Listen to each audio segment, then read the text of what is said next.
word. Ha? Kasi ipapaliwanag lang po natin. Wala tayong time limitation. Tama? Okay. So, simulan natin. In order din sa pagkakatawag na atin. Yes. May numbering yan. Yes. Let's start with candidate number... tama. Candidate number 7. Jody Dudu. Yung una nating tinawag.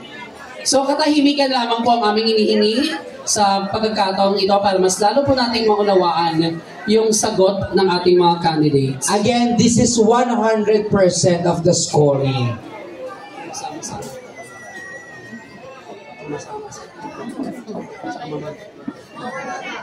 Hashtag talent. Hashtag talent. Go. Okay. Ang lahat ng tao ay biniyayaan ng Panginoon ng talento o kakayahan na kanyang ibabahagi at hindi sasarilinin. Talento na kung saan nakikitaan lalo na ng kabataan na dapat ibahagi mo lalong-lalo na sa mga kabataan at sa mga nangangailangan. Ang talentong ipinagkaloob ng Panginoon o ipinahiram sa iyo ay dapat palawakin mo, payabugin sapagkat magagamit mo ito sa araw-araw at sa lahat ng pangangailangan mo. Talento na kung saan na magpupunyagi ka at magiging sandata mo sa bawat hamon ng pagkakataon, hamon ng buhay at biyaya ng dakilang lumikha.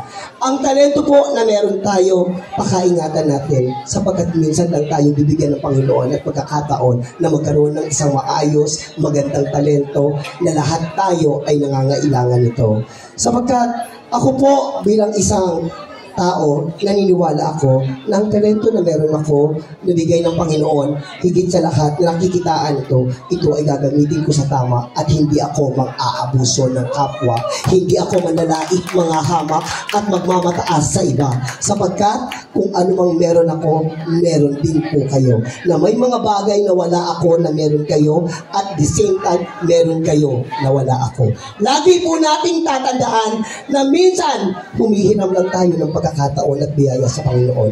Ang mahalaga, gamitin mo sa tama, ibahagi mo sa kapwa, nang sa gayon, pamarisan ka ng buong mundo. Maraming salamat po. Thank you so much, candidate number 7. 7. Jody Dudu Jaworski. Now let's call on candidate number 5. Barbingot Forteza. At ang nabunot niyang hashtag ay hashtag ngongo. Charot. Hashtag family. Family. Hashtag family in Tagalog, pamilya. Alam naman po natin na lahat ng individual na tao dito sa ating mundo, merong pong pamilya. At naniniwala po ako na kapag ikaw ay mayroong pamilya, nasa loob ng tahanan magsisimula ang salitang pagmamahalan na may ibabahagi mo sa iyong lipunan. Kahit ikaw ay nilalait ng sambayan ng Pilipino, kagaya ko ng mga nangyayari ngayon, ako po ay tampulan ng tukso dahil sa aking pagiging may kapansanan.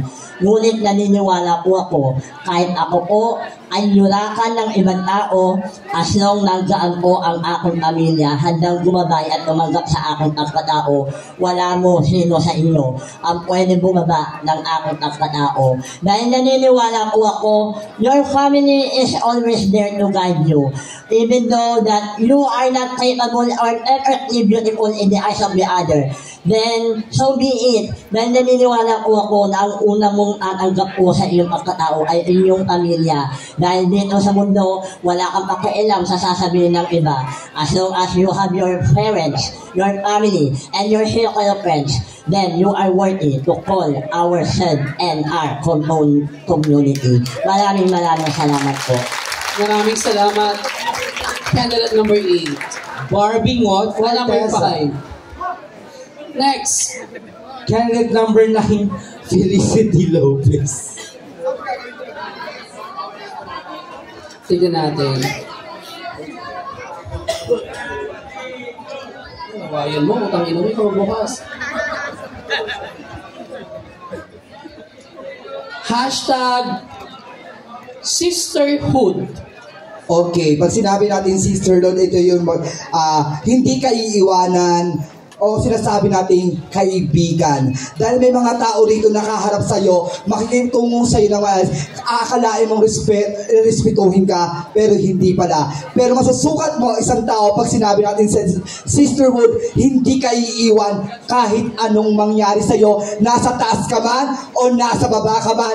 Dahil may mga tao rito na mapagpanggap na akala mo totoo, pero hindi naman pala. Kaya masusukat mo ang isang tao sa pamamagitan ng puso na handang tumulong kahit anong mangyari, kahit sino ka pa, ano ka pa, tatanggapin ka. Dahil may mga bakla, minsan tayo na rin po ang naghihilaan. Tayo na rin po ang nagsisiraan. Pero pag pinagana natin ang salitang sisterhood, sabay-sabay tayong tataas at walang maiiwan sa laylayan. Maraming salamat po.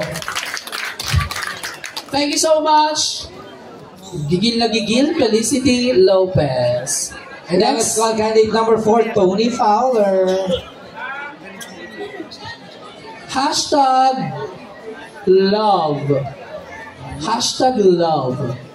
So, pag sinabi nating love, ano nga po ba ang tunay na definisyon ng pag-ibig? Yung nagmamahal ka lang, pero nasasaktan ka? Masaya ka sa isang tao, pero nasasaktan ka?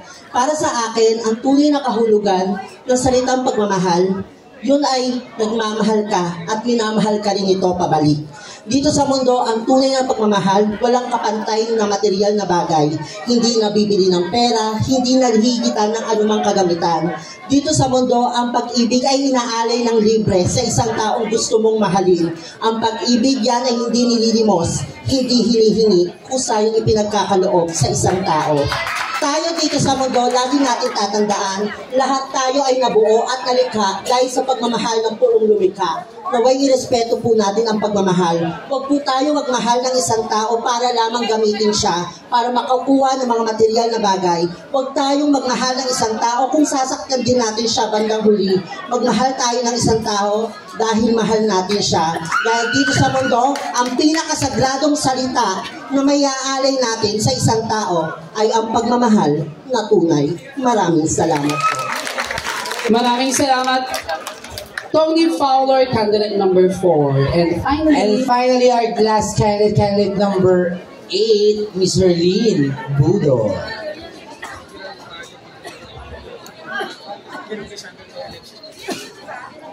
hashtag motivation. Oh wow, hashtag motivation. It is indeed truly justifiable and it is indeed proven and tested that tonight is my motivation. Why do I say so? 4 candidates tonight in front of you who is answering the question are my co-candidates from the past 4 pageants that I had. Opo, 4 na contest po akong gabi na lumaban dito sa Tondo na nanggaling pa po ako sa lugar ng Bulacan at biniyahin ko pa po gamit ang motor papunta at pabalik ng pang-araw-araw. Ika-4 na talo ko na po. Ngunit ngayong gabi, isa pong motivation para sa akin na makaapak po ako sa top 5 at ipakita sa inyong lahat na kapag ikaw nararamdaman mo na natalo ka sa unang pagkakataon, pangalawa, pangatlo o paapat, wag na wag kang susuko. Dahil katulad na lamang po ng barangay na ito, tinanggap, minahal, at higit sa lahat, pinalakpakan po kami ng mga nandirito. At ito pong motivation na gagawin ko ay yung mga tao pong nandirito ngayong gabi, hindi ko po kayo makakalimutan because you guys are the motivation of my life tonight. Whether what is going to be my position or my rank tonight, so be it. I will truly accept that because I know to myself that the real motivation is that you will always put God first to your life and to yourself because I know at the end of the day, whatever happens that I experience in my life, God, you're always there. You are my motivation. In the name of the Father, and of the Son, and of the Holy Spirit. Amen. Thank you. Thank you so much, candidate number 8, Herlene Budol.